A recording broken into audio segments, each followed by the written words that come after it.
जय हिंद दोस्तों। मैं विनय कुमार आप लोगों को अपना यूट्यूब चैनल पे स्वागत करते हैं। तो आज हम लुसेंट जीके का पार्ट 3 लेकर के आए हैं, देखते हैं।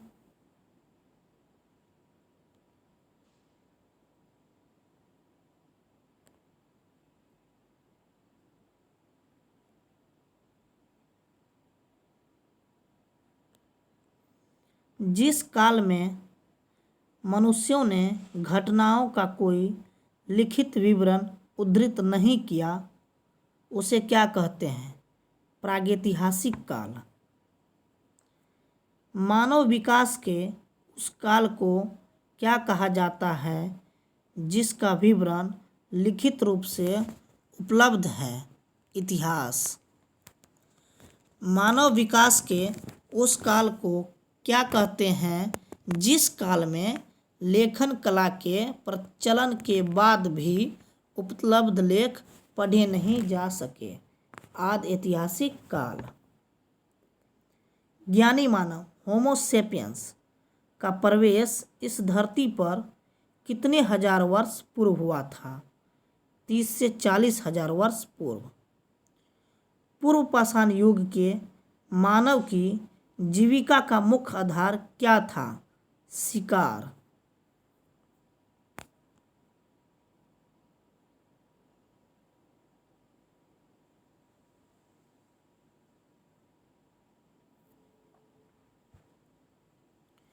आग का आविष्कार किस काल में हुआ था?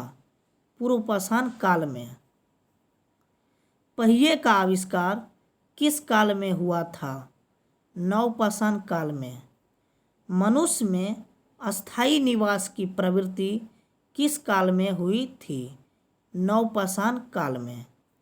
मनुष्य ने सर्वप्रथम किस जानवर को पालतू बनाया था? कुत्ता को। मनुष्य ने सर्वप्रथम किस धातु का प्रयोग किया था? तांबा का। मनुष्य द्वारा बनाया जाने वाला प्रथम औजार क्या था? कुल्हाड़ी। प्राप्ति स्थल अतीर मपकम। कृषि का आविष्कार किस काल में हुआ था? नवपाषाण काल में।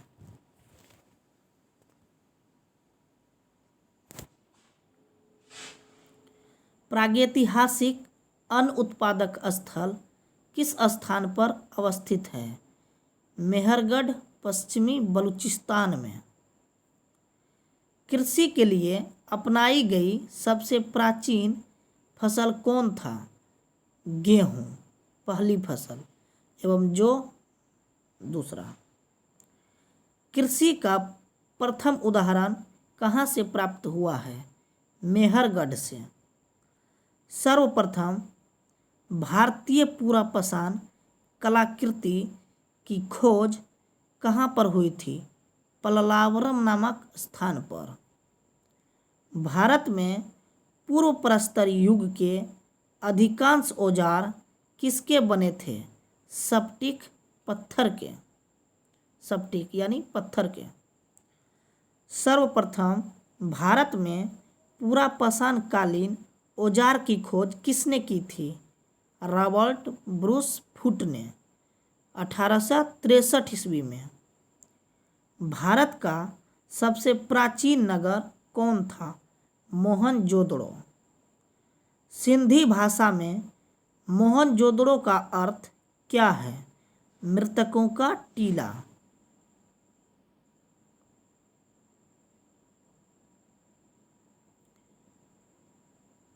भारत में पाए जाने वाला एकमात्र मानवाभकपी कौन है? असम का श्वेतभ्रू गिबन। भारत में किस पहाड़ी से जीवाश्म का प्रमाण मिलता है? शिवालिक की पहाड़ी से। भारत में मनुष्य संबंधी सबसे पहला प्रमाण किस घाटी में मिला है? नर्मदा घाटी में। प्रथम बार वैज्ञानिक आधार पर भारत की जनसंख्या का प्रजातीय विभेदीकरण किसने किया था? भारतीय नागरिक सेवा के अधिकारी रिजले ने।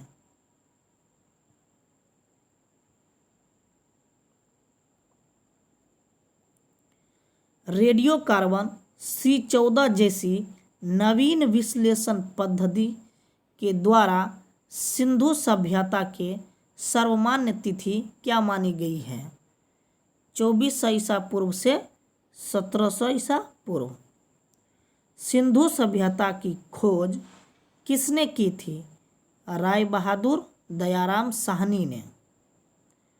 सिंधु सभ्यता को प्राक ऐतिहासिक यानी प्रोटो हिस्टोरिक अथवा कांस्य युग में रखा जा सकता है। सिंधु सभ्यता की मुख्य निवासी क्या थे? द्रविड़ एवं भूमध्य सागरीय। सिंधु सभ्यता के सर्वाधिक पश्चिमी पुरास्थल किस नदी के किनारे स्थित है? दाशक नदी के किनारे सूतकांगेडोर बलूचिस्तान में। सिंधु सभ्यता की पूर्वी पुरास्थल किस नदी के किनारे स्थित है? हिंडन नदी के किनारे। आलमगीरपुर जिला मेरठ उत्तर प्रदेश में।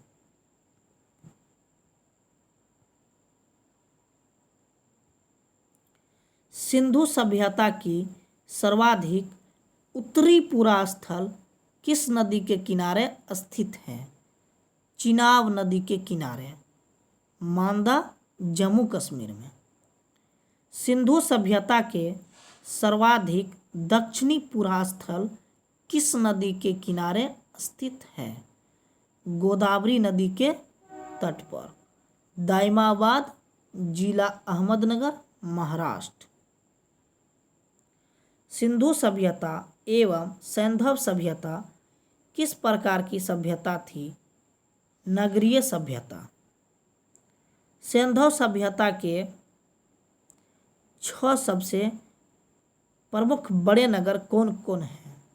मोहनजोदड़ो, हड़प्पा, गनवारीवाला, धौलावीरा, राखीगढ़ी एवं कालीबंगन।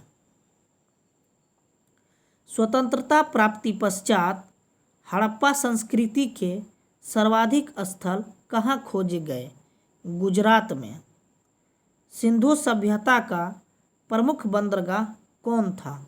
लोथल एवं सुतकोतदा।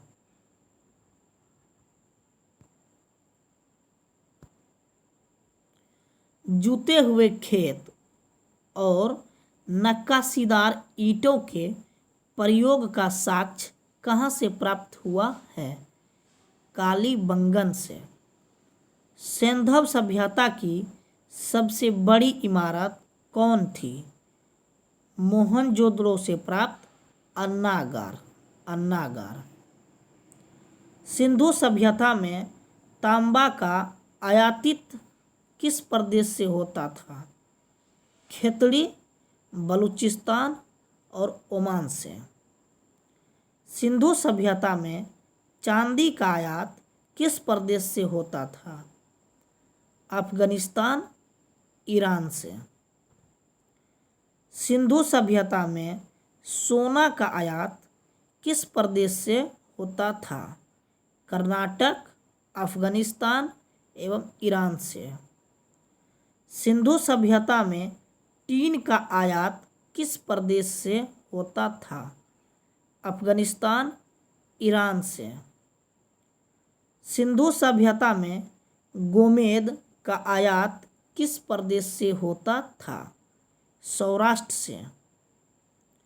सिंधु सभ्यता में लाजवर्त का आयात किस प्रदेश से होता था? मेसोपोटामिया से।